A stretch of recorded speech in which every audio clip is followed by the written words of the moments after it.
damos graças a Deus pela oportunidade de termos um curso que tem o objetivo de contribuir com todos aqueles que têm disposição para cuidar de pessoas.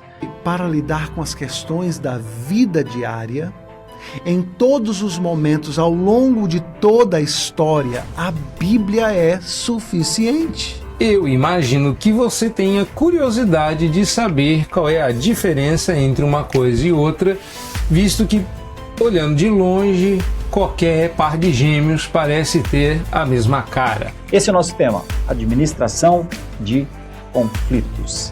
As reações equivocadas à solução de um conflito podem gerar coisas piores ainda, né?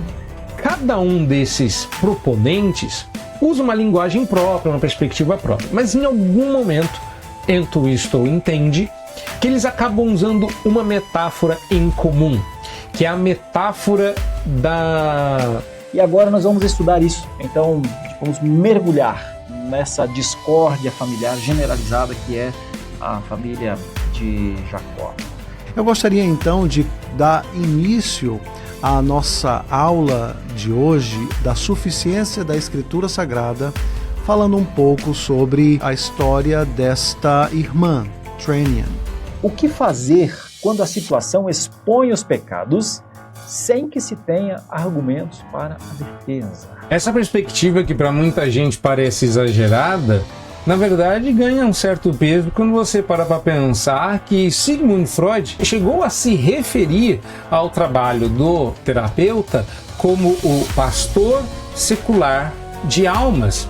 Nós vamos ver que há propósito na humilhação, que há propósito na exaltação.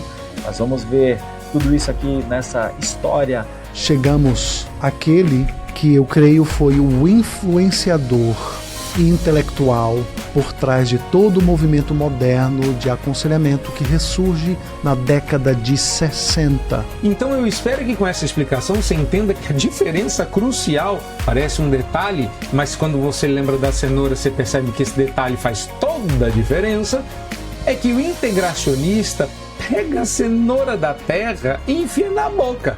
Deus deve ser glorificado em todas as situações, porque nada lhe escapa ao domínio. A sua soberania ultrapassa a nossa capacidade de compreender os fatos. A glória é para Ele, a justiça está nele, o livramento é dele e, claro, a provisão é dele.